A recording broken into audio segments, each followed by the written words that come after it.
నమస్కారం. లక్ష్మి చెప్పే కథలకు స్వాగతం. వీణులతో వీక్షించటానికి సిద్ధం కండి. ప్రియ సఖులు, ఇప్పుడు మనం ప్రముఖ రచయిత్రి శ్రీమతి మన్యం శారద గారు రచించిన ఝంఝామారుతం ధారావాహిక నుండి 3వ భాగం వినేద్దామండి. ఆ రోజు నాకు ఇంకా బాగా గుర్తుండటం ఏంటి, అసలు ఆ రోజుని నా జీవితంలో ఎలా మర్చిపోగలను అన్నాడు మహర్షి కణతలు రుద్దుకుంటూ. వైదేహి తల వంచుకుని కూర్చుంది. ధీరజ్ అతను చెప్పేది శ్రద్ధగా వింటున్నాడు. బయట వర్షం జోరెక్కువైంది. గాలి బయట రెచ్చిపోతున్నట్లుగా ఈలలు వేస్తోంది. మహర్షి సిగరెట్ వెలిగించి తిరిగి చెప్పడం ప్రారంభించాడు. నా ఒక్కగానొక్క కొడుకుని ఎంతో గొప్ప వ్యక్తిని చేయాలన్నదే నా ఆకాంక్ష. గొప్ప వ్యక్తి అంటే చాలామంది అనుకున్నట్లు డబ్బులోనూ పదవిలోనూ ఉన్నత స్థానం కల్పించడం కాదు నా ఆశయం. డబ్బొక్కటే పరమావధి అయినట్లు పిల్లల్ని స్వార్థపరులుగా పెంచడం కాదు నా అభిమతం.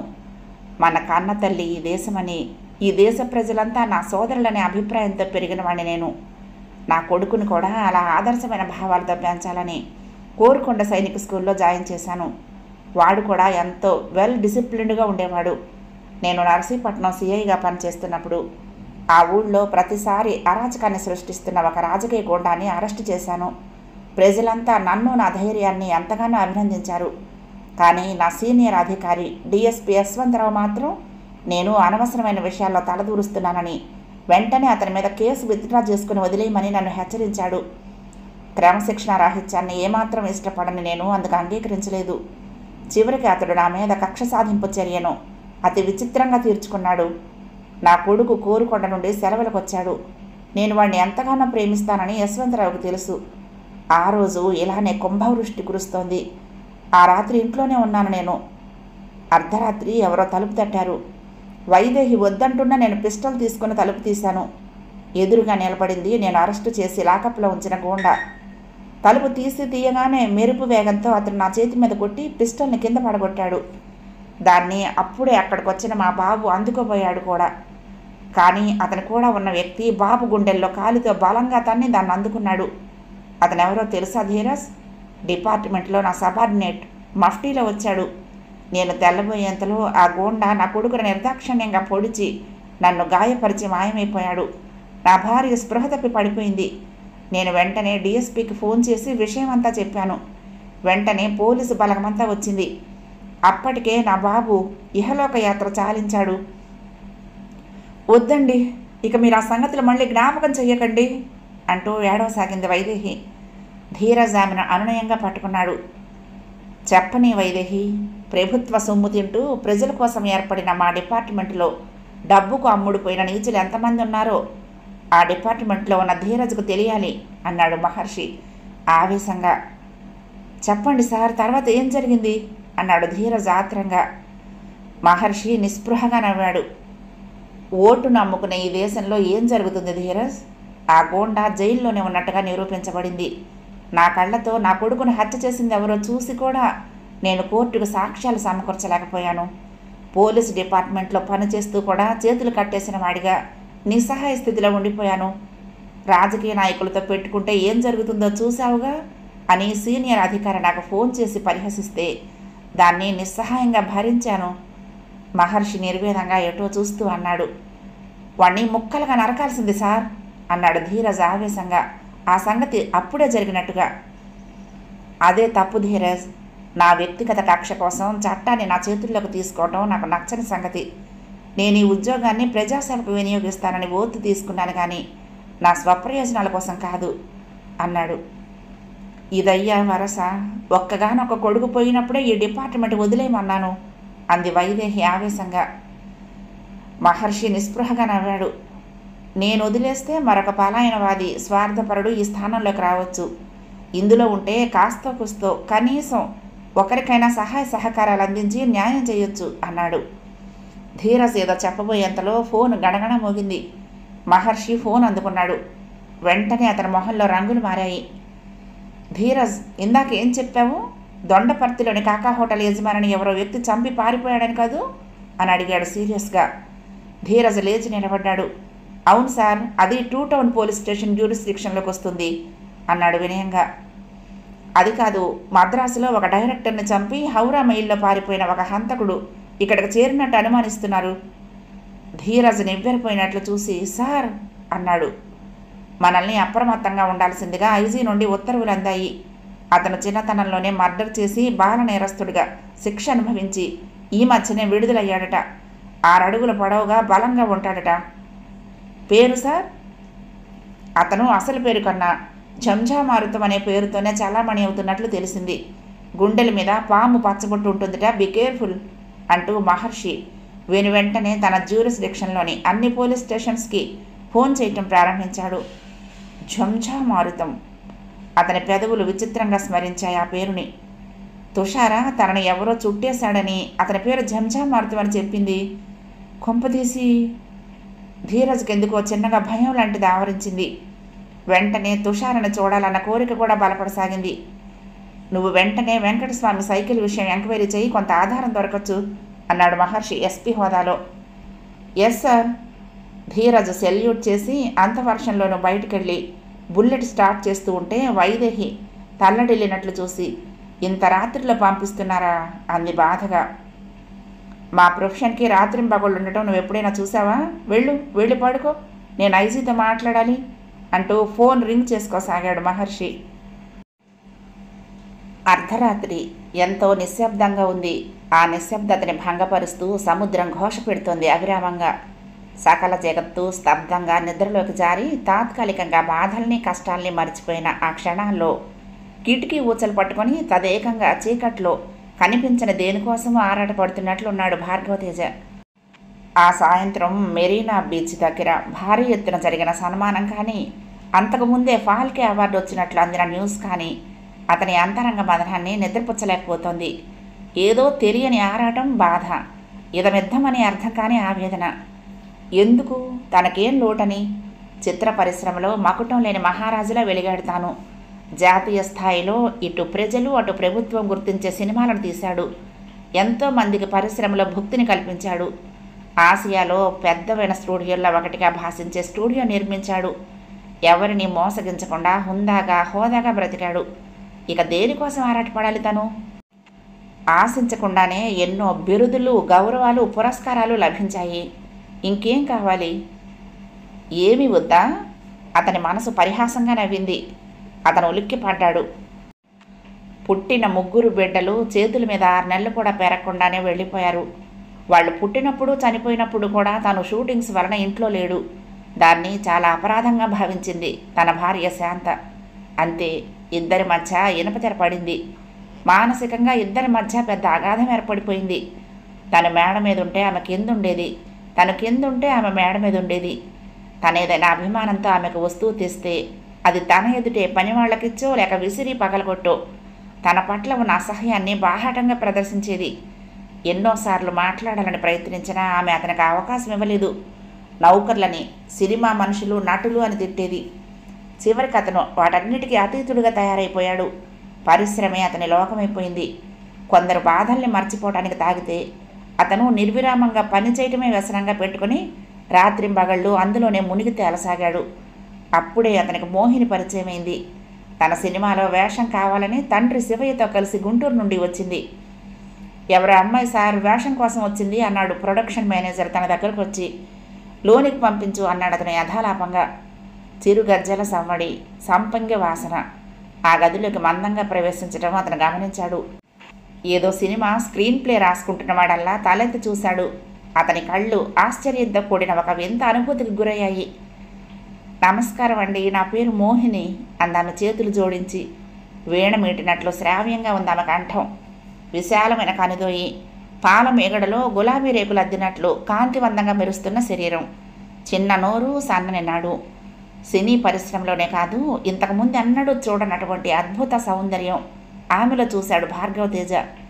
రెప్ప వేయకుండా ఆమెను అలా చూడటం సభ్యత కాదని, అలా చూడాలన్న కోరికను మనసులోనే అణిచి కూర్చోండి అన్నాడు. ఆమె కూర్చుంది. చెప్పండి చిరునవ్వుతోనే అన్నాడు. ఆమె గుమ్మం వైపు చూసి నాన్న అంది. దానికోసమే ఎదురు చూస్తున్నట్లున్న ఓ పంచకట్టు వ్యక్తి గబగబా లోపలికొచ్చి, నమస్కారం అయ్యా, ఇది నా కూతురు మోహిని, సినిమాల్లో వేషం ఇద్దామని తీసుకొచ్చాను. తమని కలిస్తే పని వద్దని చెప్పారు అందరూ, అందుకని తమ దర్శనం కోసం 3 రోజుల నుండి స్టూడియో వాకిట్లో పడున్నామయ్యా, తమరే దీన్ని టార్న్ చెయ్యాలా అన్నాడు. అతని ఆకారము మాట చూడగానే భార్గవతేజకు కడుపులో తిప్పినట్లయింది.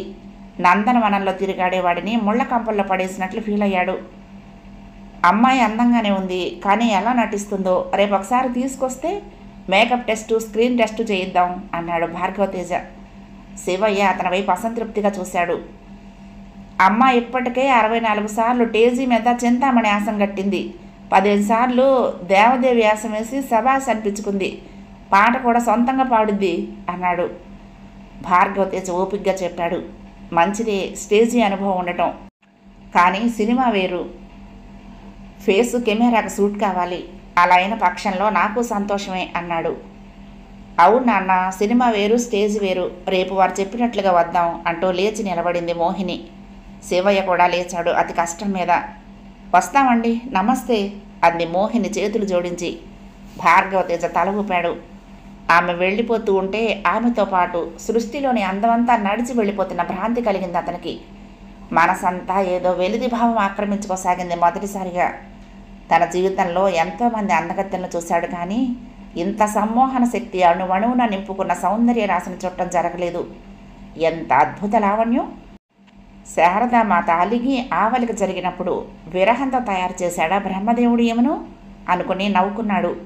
ఆ మర్నాడు శివయ్య టంచన్గా అనుకున్న టైంకి కూతుర్ను తీసుకుని స్టూడియోకి వచ్చాడు. ముదురాకు పచ్చ రంగు షిఫాన్ చీరలో ఆమె ఇంకా రెట్టింపు అందంతో మెరిసిపోతుంది. ఆమెను చూడగానే భార్గవతేజ మనసు వికసించింది.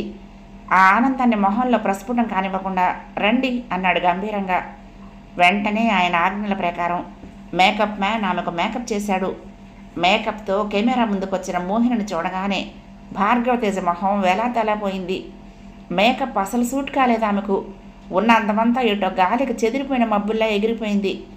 అయినా అతను మనసు నిగ్రహించుకొని ఆమెకు స్టిల్స్ తీయించాడు.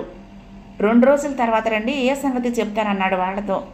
వాళ్ళిద్దరూ ఆయనకు నమస్కరించి వెళ్ళిపోయారు. వాళ్ళు వెళ్ళగానే మేకప్ మ్యాన్ రాఘవయ్య భార్గవతేజ వైపు చూశాడు. రాఘవయ్య ఆయన స్టూడియోలో చాలా సంవత్సరాల నుండి పనిచేస్తున్నాడు. అతను మేకప్ చేస్తే ఆ పాత్ర సజీవంగా కళ్ళ ముందు కదలాడాల్సిందే. భార్గవతేజ అతన్ని చాలా గౌరవిస్తాడు. అయ్యా అన్నాడు రాఘవయ్య నెమ్మదిగా. ఆ అమ్మాయి సినిమాలకి పనికిరాదు అన్నాడు భార్గవతేజ అతని మాట పూర్తి చేస్తూ.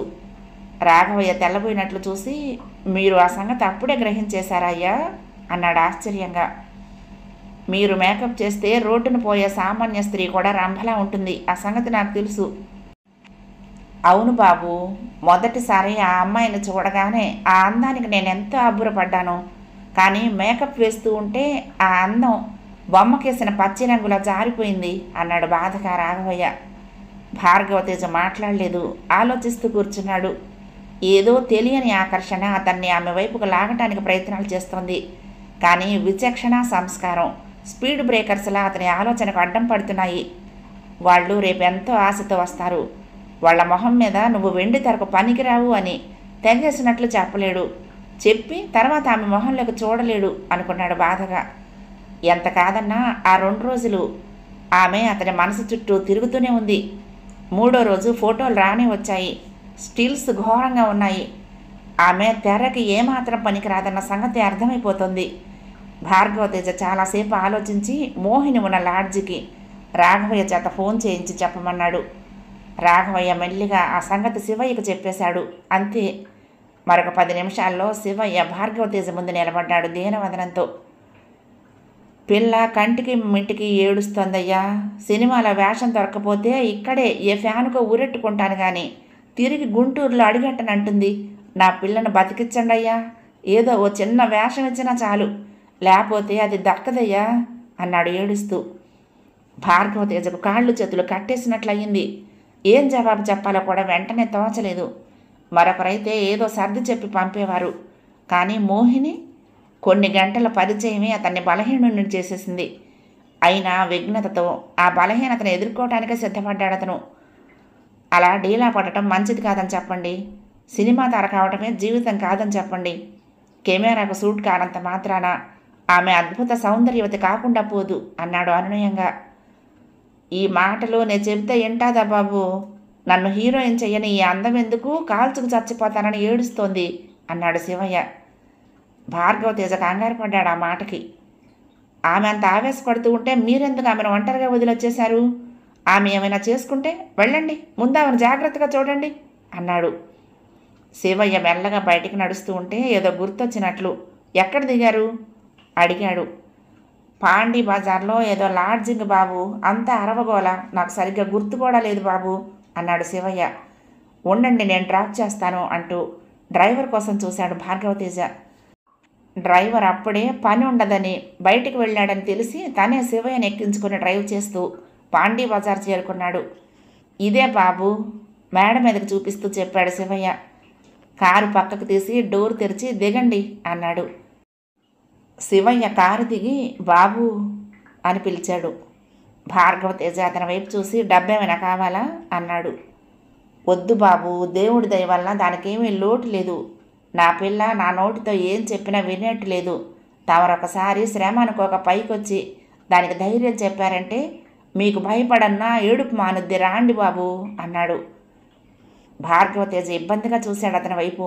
అతని మొహంలో దైన్యం ఉట్టిపడుతోంది. అలాంటి చోటుకు రావటం అతనికి అరుదు. గర్వం కాకపోయినా హుందాగా బ్రతికిన వ్యక్తి అతను. మరొక పక్క మోహిని చూడాలన్న బలహీనత కూడా వెంటాడుతోంది. తమని ఇబ్బంది పెడుతున్నానా బాబు అన్నాడు శివయ్య జాలిగా.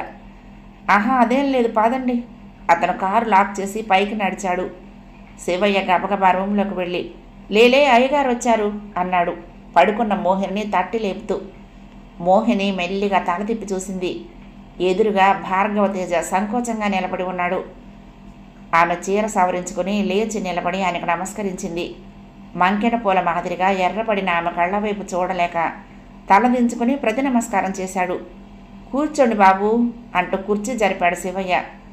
భార్గవతేజ కూర్చున్నాడు. ఆమె కూడా మంచం మీద కూర్చుని కాళ్ళు దగ్గరగా ముడుచుకొని వాటి మీద చేతులు కట్టుకుని తల అంచుకుంది. మీరు చాలా బాధపడుతున్నారని మీ నాన్నగారు చెప్పారు. చాలా తేలిగ్గా తీసుకోవలసిన విషయాలకి ఇలా బాధపడుతూ కూర్చుంటే ముందు ముందు జీవితంలో నిజంగా బాధపడాల్సి రావాల్సిన విషయాలకు ఏం చేస్తారు అన్నాడు చిరునవ్వుతో. మోహిని కన్నీటితో బరువెక్కుతున్న రెప్పల్ని ఎత్తి భార్గవతేజ వైపు చూసి తలదించుకుంది. మీరు మాట్లాడుతూ ఉండండి అంటూ శివయ్య గమ్మత్తుగా బయటికి తప్పుకున్నాడు. భార్గవతేజ ఆ విషయాన్ని గమనించలేదు. అందమైన ఆమె బొగ్గల మీద నుండి జాలువారుతున్న కన్నీటిని చూసి అతని హృదయం చెలించింది.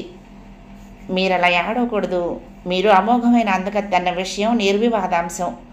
కానీ దురదృష్టం ఏమిటంటే కెమెరాకి సహజ అందం కన్నా ఫోటోజెనిక్ కావటం ముఖ్యం. అతని మాటలకు ఆమె దుఃఖం మరీ అధికమైంది. నేను ఎంతో ఆశ పెట్టుకుని వచ్చాను సార్. మీలాంటి వారి డైరెక్షన్లో యాక్ట్ చేయాలని, ఒక గొప్ప నటీమణిని కావాలని. ఆమె తలగడ మీద ఉరిగి వెక్కి వెక్కి ఏడుస్తూ ఉంటే అతను నిస్సహాయంగా చుట్టూ చూశాడు. శివయ్య రాలేదు. తలుపు దగ్గరికి మూసింది. ప్లీజ్ మీరు ఏడుపుని కంట్రోల్ చేసుకోండి అన్నాడు అతను బ్రతిమాలుతున్నట్లు. ఆమె వినిపించుకోలేదు. దుఃఖోద్వేగంతో ఆమె శరీరం అంతా వణికిపోతున్నట్లుగా కదిలిపోతుంది. ఏమండి మిమ్మల్ని ఊరుకోండి. భార్గవతేజ లేచి ఆమె మంచం దగ్గరగా వెళ్ళి అనునయించబోయాడు.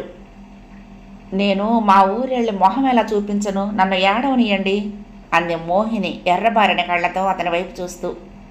లక్క పిడత లాంటి ఆమె నోరు దుఃఖం వలన సన్నగా వణుకుతోంది. మొహమంతా కుంకుమ రాసినట్లు ఎర్రబారింది. అతను ఆమెను తదేకంగా చూశాడు.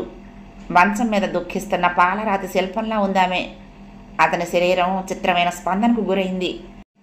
కొన్ని గంటల పరిచయానికి అతని మనసు ఆమె మీద మరులను పెంచుకోవడం ప్రారంభించింది. చాలా అసంకల్పితంగా, అనుకోని విధంగా అతను ఆమెను దగ్గరికి తీసుకున్నాడు. ఆమె సహకరించడంతో అతను పురుష సహజమైన తొందరపాటుతో ఆమె నడుం కింద నుండి చేతులు పోనిచ్చి ఆమెను ఆర్తిగా గుండెలకు హత్తుకున్నాడు. వివాహమై భార్య ఉండి కూడా సంసార సుఖానికి, ప్రేమకు, ఆప్యాయతకు దూరంగా బ్రతుకుతున్న భార్గవతేజ ఆ క్షణం విచక్షణ జ్ఞానాన్ని, ఇన్ని రోజులుగా ఏర్పరచుకున్న నిగ్రహాన్ని పూర్తిగా కోల్పోయాడు. అలా ఎంతసేపు గడిచిందో ఇద్దరికీ తెలియదు. ముందు భార్గవతేజ స్పృహలోకి వచ్చాడు. మోహిని తిరిగి ఏడుపు ప్రారంభించింది. అతను అపరాధిలా కూర్చున్నాడు చాలాసేపు. పొరపాటు జరిగింది, క్షమించు అని ఆమెను ఆమె దారికి వదిలేయటం సరైన దారి కాదని అతనికి తెలుసు. అందుకేదైనా చెయ్యాలి. ఆమెకు ఏదో ఒకటి చెప్దాం అనుకునేంతలో శివయ్య లోపలికి వచ్చాడు. నేను వస్తాను, రేపు మీ ఇద్దరు స్టూడియోకి రండి అన్నాడు వెళ్ళిపోతూ. ఆ మాట వినగానే శివయ్య మొహంలో సంతోషం తొంగి చూసింది. భార్గవతేజ తీసే సినిమాలో మోహిని హీరోయిన్గా వేయబోతున్నదన్న విషయాన్ని మొదట నమ్మలేకపోయింది రాఘవయ్యే. మొదటిసారి మేకప్ లేకుండా మోహిని చేత వేషం వేయించాడు భార్గవతేజ. పరిశ్రమలో ఆ విషయం మీద ఎన్నో గుసగుసలు చెలరేగాయి. ఆ విషయం భార్గవతేజ ఇంటి దాకా కూడా వెళ్ళడం అతను గమనించలేదు.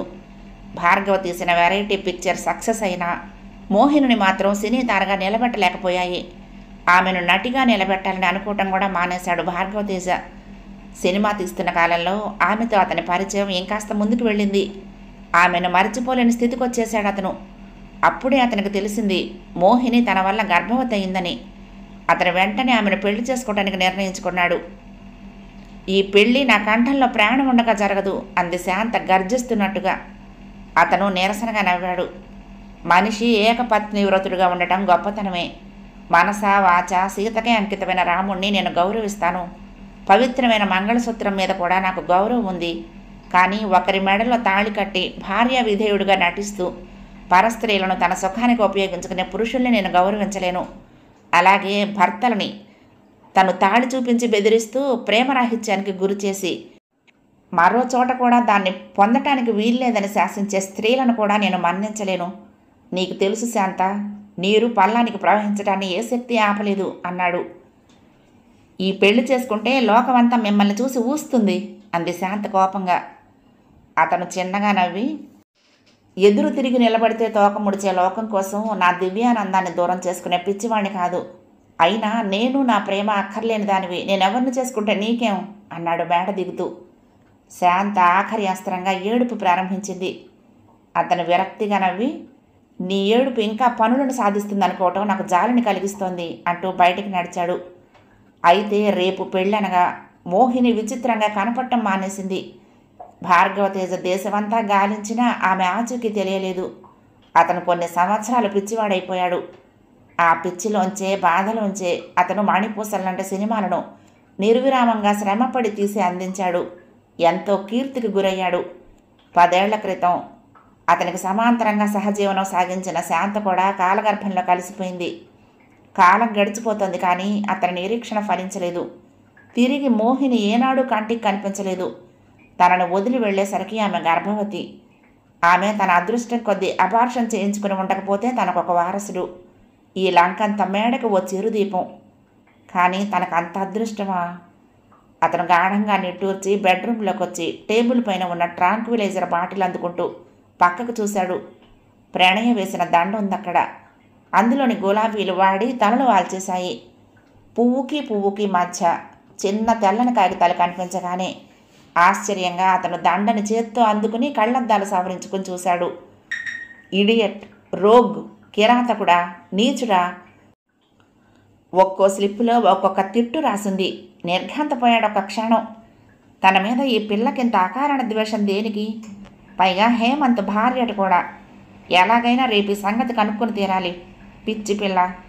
అతను కోపం తెచ్చుకోకుండా నవ్వుకుని మంచం మీదకు ఒరిగాడు కళ్ళు మూసుకుంటూ. ఎండ మొహం మీద పడుతూ ఉంటే చిరాగ్గా నిద్రలేచాడు అతను.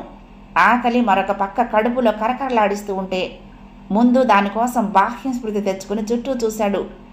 ఎదురుగా ఉన్న సోఫాలో ముడుచుకుని బొమ్మని కౌగులించుకుని నిద్రపోతోంది పప్పు. అతను దోమతెర తొలగించబోతూ ఉంటే అది సర్రున చిరిగి ఊడొచ్చింది. ఓపిక లేని వస్తువులు ఇల్లంతా తగిలించుకుంటారు. అతను విసుక్కుంటూ దాన్ని ఉండగా చుట్టి అవతలికి విసిరి పప్పు దగ్గరికి వెళ్ళి, ఏయ్ లే అన్నాడు మొరటుగా. పప్పు కదల్లేదు. అతను విసురుగా నెత్తి మీద తట్టాడు. పప్పు కదిలి అవతలికి తిరిగి ముడుచుకుని పడుకుంది. అతనిలో ఓపిక నశించింది. పప్పు 2 చెవుల దగ్గర చేతులుంచి ఎత్తి నించోబెట్టాడు. పప్పు నిద్రమత్తులో అతనికి జారబడి నిద్రపోతూ, ఏం చేస్తావు నన్ను అంది. పచ్చడి చేస్తాను అన్నాడు అతను కోపంగా. పప్పు భయంగా కళ్ళు తెరిచి, నువ్వు వంటాడివా? ఎప్పుడు పచ్చడి చేస్తాను, కూర చేస్తానంటావు? నీ పర్సనాలిటీ చూసి ఇంకా రేపు చేస్తావనుకున్నాను అంది. అతనికి ఒళ్ళు మండిపోయింది ఆ మాటకి. నీ వయసు ఎంత అన్నాడు. 14. ఈ మాట ఎవరు నేర్పించారు నీకు? పప్పు గర్వంగా నవ్వి, ఒకరు నేర్పించేదేమిటి? నేను పంజరం రాసిన నవలన్నీ చదువుతాను. అందులో ఇదే ఉంటుంది. మా ఫ్రెండ్స్ కొన్ని క్యాసెట్స్ తెచ్చిస్తారు, వాటిల్లో కూడా ఇదే చూపిస్తారు అంది గొప్పగా. ఎక్కడివవి? ఎక్కడవేంటి, వాళ్ళ మమ్మీ డాడీ రాత్రులు రహస్యంగా బెడ్రూమ్లో వేసుకొని చూస్తారట. వాళ్ళు పార్టీలకు వెళ్ళినప్పుడు మేము వేసుకుని చూస్తాం. క్యాసెట్స్ ఎక్స్చేంజ్ చేసుకుంటాం, భలే ఉంటాయి అంది పప్పు నిద్రమత్తులు వదుల్చుకుని సంతోషంగా. అతను మతిపోయినట్లు చూశాడా పిల్లవైపు. బొగ్గల్లో ఇంకా పసితనపు ఛాయలు వదలలేదు. శరీరం కొద్దిగా గుండ్రని వంపులు తిరగటానికి ప్రయత్నిస్తున్నా కళ్ళల్లో అమాయకత్వం, మాటల్లో చిన్నపిల్ల తత్వం స్పష్టంగా కనిపిస్తున్నాయి. రేప్ అంటే అసలేమిటి అన్నాడు అతను కొంచెం సీరియస్గా చూస్తూ. పప్పు వెంటనే ఎగిరి గెంతి సోఫాలో కూర్చుని ఒళ్ళో తలగడ పెట్టుకుని, నిజంగానే నీకేం తెలీదా మోరటు? నువ్వు అసలు తెలుగు మూవీసే చూడలేదన్నమాట. అయితే నేను చెప్తా విను. రేప్ అంటే అమ్మాయిలకి అబ్బాయిలకు జరిగే ఫైటింగ్. అమ్మాయి అబ్బాయి బాగా కొట్టుకుంటారు, బట్టలు చింపుకుంటారు, చివరికి అమ్మాయే ఓడిపోతుంది అంది విచారంగా. పప్పు తలుపు దిగి బయట నుంచి వినపడింది. బాబోయ్ మా మమ్మీ అంది పప్పు భయంగా. అతను గబుక్కున పప్పు నోరు మూశాడు బలవంతంగా. జాగ్రత్త, నేను ఇక్కడ ఉన్నట్లు ఎవరికి తెలియకూడదు, తెలిస్తే అందరినీ చంపేస్తాను అన్నాడు అతను గొంతు బాగా తగ్గించి. అతను గట్టిగా నోరు మూసేసరికి గిలగలలాడింది పప్పు. ఎలా అంది కీచుగా. నేను ఆ బాత్రూంలో దాక్కుంటాను, ఏదో ఒకటి చెప్పు అని వెంటనే అతను బాత్రూంలోకి దూరి తలుపు మూసుకున్నాడు. పప్పు లేచి నిలబడింది. భయంతో గుండెలు అదురుతున్నాయి. ఏయ్, ఏమిటా మొద్దు నిద్ర లే! శకుంతల తలుపుల్ని దడదడ బాదుతోంది. పప్పు ధైర్యం తెచ్చుకుంది. నిద్ర మత్తులో నుంచి అప్పుడే లేచినట్లు కళ్ళు నిలుపుకుంటూ వెళ్ళి తలుపు తీసి, ఏంటి మమ్మీ, కాసేపు పాడుకుంటే నీ సొమ్మేం పోతుంది అంది గారంగా. ఇంకా కాసేపా? ఇప్పుడు టైం ఎంత అయిందో తెలుసా? 9:15. పద పద, టిఫిన్ చల్లారిపోతుంది అంది గదిలోకి వస్తూ. నేను వస్తానులే, నువ్వు పద మమ్మీ అంది పప్పు మళ్ళీ సోఫాలో పడుకుంటూ. శకుంతల కూతురి మాటలు వినిపించుకోలేదు. కుక్కిలా అయిన పరుపుని, తెగిపోయిన దోమతెరని ఆశ్చర్యంగా చూస్తూ, ఏంటిది, ఎవరో దున్నపోతు తొక్కేసినట్లు ఈ మంచము దోమతెర ఇలా అయిపోయాయేంటి అంది తెల్లబోతూ. పప్పు గతుక్కుమంది ఆ ప్రశ్నకి. అవును మమ్మీ, ఒక దున్నపోతు లాంటి రౌడీ అంది కంగారుగా. బాత్రూంలో దాక్కున్న అతని భ్రుకుటి ముడిపడింది. పప్పు మాటకు అతను వెంటనే బాత్రూమ్ వెంటిలేటర్లో ఉన్న ఇనుప కమ్మీని అందుకుని తలపడటానికి సిద్ధపడ్డాడు. రౌడీనా? శకుంతల ఆశ్చర్యంగా కూతురు వైపు తిరిగి అంది. అవును మమ్మీ, కల్లో ఒక పెద్ద రౌడీ వచ్చి నాతో ఫైటింగ్ చేశాడు. నేను కూడా కోపం వచ్చి పచ్చళ్ళలాగా తన్నాను. ఆ ఫైటింగ్లో దోమతెర తెగిపోయింది, మంచం ఇలా అయిపోయింది అంది పప్పు దిగులుగా మొహం పెట్టి. శకుంతల కూతురి మొహం చూసి పక్కున నవ్వింది. అర్ధరాత్రి వరకు అడ్డమైన పుస్తకాలు చదివి పనికి మారిన కలలు కంటావు. త్వరగా మొహం కడుక్కొని కిందికి రా, మీ డాడీ నీ కోసం చూస్తున్నారు అంటూ కిందకి వెళ్ళింది శకుంతల. తల్లి వెళ్ళగానే గబుక్కున తలుపులు మూసేసింది పప్పు. అతను ఇనుపరాడుతో సహా బాత్రూంలో నుంచి బయటకొచ్చి, థ్యాంక్ యూ పప్పు, థ్యాంక్ యూ అన్నాడు సంతోషంగా. పప్పు అతని వైపు కోపంగా చూసింది. ఏం థ్యాంక్స్? మా మమ్మీ నిన్ను ఎక్కడ చూస్తుందనని వణికిపోయాను అంది. అది సరే, నాకు ఆకలిస్తోంది, అర్జెంటుగా వెళ్ళి నాకు టిఫిన్ పట్టరా అన్నాడు రాడ్డు పక్కన పెట్టి సోఫాలో కూర్చుంటూ. ఎలా తేవాలి? మా మమ్మీ చూసి ఎవరికైనా అడిగితే ఏం చెప్పాలి అంది భయంగా. నువ్వు బ్రహ్మాండంగా అబద్ధాలు చెప్పగలవులే పప్పు, వెళ్ళు. వెళ్ళి డజన్ పెసరట్లు, ఓ గిన్నెడు ఇడ్లీలు తొందరగా అన్నాడు అతను కంగారు పెడుతూ. అమ్మో అంది పప్పు భయంగా చూస్తూ. నాకు ఇలా ఆలస్యం చేస్తే చాలా కోపం వస్తుంది. వచ్చిందంటే ఏం చేస్తానో నాకే తెలీదు. తొందరగా నా మాట విని వెళ్తావా లేక?